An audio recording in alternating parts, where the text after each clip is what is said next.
बलौदाबाजार हिंसा मामले में लगभग 6 महीने से रायपुर सेंट्रल जेल में बंद भिलाई नगर विधायक देवेंद्र यादव को सुप्रीम कोर्ट से जमानत मिलने के बाद रिहा कर दिया गया। उनकी रिहाई के बाद भिलाई के विभिन्न स्थानों पर उनका भव्य स्वागत किया गया। समर्थकों ने जगह जगह पर उनके बैनर, पोस्टर और होर्डिंग भी लगाए थे और अपनी खुशी को जाहिर किया। विधायक देवेंद्र यादव ने सेक्टर 9 स्थित हनुमान मंदिर में पूजा अर्चना की और उसके बाद फिर सेक्टर 5 स्थित अपने निवास पहुंचे, जहाँ उनकी मां ने उनका आरती उतार कर स्वागत किया। आपको बता दें कि देवेंद्र यादव का जन्मदिन 19 फरवरी को था, जिसे उन्हें समर्थकों ने अनुपस्थिति में काफी धूमधाम से भी मनाया था। सुपेला चौक में कांग्रेस कार्यकर्ताओं ने सुंदरकांड का पाठ किया था, वहीं उनकी रिहाई की कामना भी की थी। इसके अलावा सेक्टर 9 हनुमान मंदिर में उनके परिवारजनों के द्वारा पूजा अर्चना कर हनुमान चालीसा का भी पाठ किया गया था। समर्थकों ने पूरे भिलाई टाउनशिप में बधाई के संदेशों से भर दिया था, जिससे यह प्रतीत हो रहा था कि विधायक स्वयं वहां पर उपस्थित हैं। विधायक यादव ने अपने समर्थकों का धन्यवाद ज्ञापित किया और आश्वासन दिया है कि वो जनता की सेवा में निरंतर सक्रिय रहेंगे और इस घटना से भिलाई नगर में एकजुटता और सामूहिक समर्थन की भावना को भी मजबूत किया। विधायक यादव की रिहाई के बाद समर्थकों में एक नया उत्साह और जोश देखने को मिला है। आने वाले समय में क्षेत्र के विकास की समृद्धि के लिए सकारात्मक संदेश भी इस पूरी घटना से देखने को मिला है। मुझे भिलाई आके खुशी हो रही है, अपने सब साथियों से मिलकर, सभी परिवार के लोग हैं। और पिछले समय में कांग्रेस पार्टी हो, वरिष्ठ नेता हों, भिलाई वासी हों, सभी साथियों ने बहुत साथ दिया। इस समय बस इतना ही कहना चाहता हूँ, थोड़ा तकलीफ होती है देखने में, समझने में। जेल एक कठिन जगह है, लेकिन हमें अपने भावनाओं या हमारा जो नैतिक कर्तव्य है उसको भी निभाना ज़रूरी है। तो हमने मजबूती से पहले बात रखी, उसके बदले हमको जेल भेज दिया। लेकिन जेल अंत थोड़े ना है, जेल के भी समय ख़त्म होते हैं, हम आए बाहर, इसलिए डरने की ज़रूरत नहीं। मैं बस इतना ही कहना चाहूँगा प्रदेश के युवाओं से, अगर कहीं गलत हो रहा है तो उसके खिलाफ आवाज़ उठाइए, डरिए नहीं। और समय आपका साथ देगा, ईश्वर आपका साथ देगा।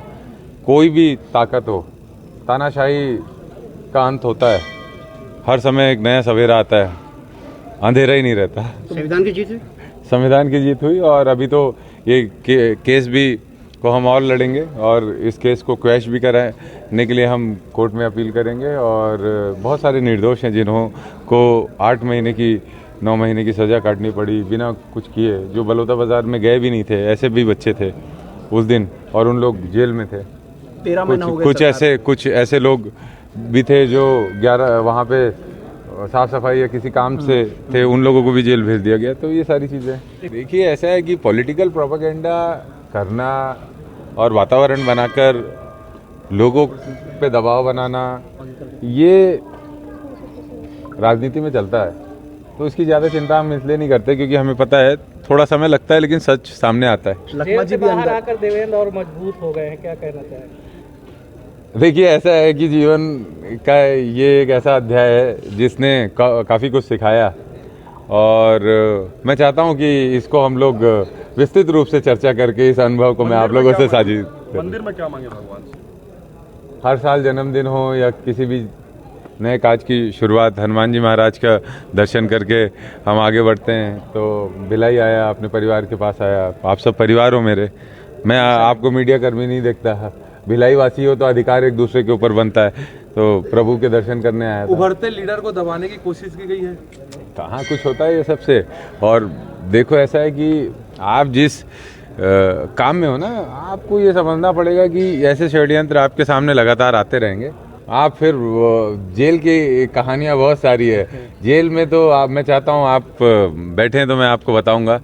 जैसे ये यहाँ काफ़ी शांति है, लेकिन वैसी शांति, अंदर शांति होती थी, लेकिन जो दीवार है ना, दीवार जो ऊंची दीवार थी, उसके पीछे की से गाड़ियों के हॉर्न के आवाज़, कभी कोई फंक्शन चल रहा है तो उसके शोर शराबे कान में गूंजते थे। दिवाली है तो फटाके फूटते थे, वो उड़ते हुए दिखते थे, लेकिन हम उसी एक इतनी सी जगह में रहते थे। तो उसका एक अलग अनुभव है। इत्मीनान से बात करेंगे उस पर। देखिए, ऐसा है, बलौदाबाजार का जो प्रकरण है, उसकी जिस कारण सभा हुई थी उस पर आज भी सरकार ने चुप्पी साधी हुई है। पूजा स्थल में पवित्र जैतखम को किसने काटा, क्या चीज़ें थी, उस समय सीबीआई जांच की मांग की थी। इन्होंने एसआईटी का गठन किया, उसका भी क्या है अता पता कुछ अभी तक चला नहीं है। तो वो मुख्य मुद्दा था, उस मुद्दे पे तो को डाइवर्ट करके निर्दोषों को जेल भेज दिए। ठीक है, ये कर लिया, लेकिन हम कोई भी ऐसा विषय होगा शहर का, प्रदेश का, जहाँ लोगों की भावनाओं को आहत पहुंची है तो वहाँ हमें खड़ा होना लाजमी है। हर जोर जुल्म की टक्कर में संघर्ष हमारा नारा है, बस और क्या। जिंदाबाद। देखो एलिगेशन लगाना तो सरकारों का, एजेंसीज का काम है, प्रूफ करके दिखाएं सारी चीज़ों।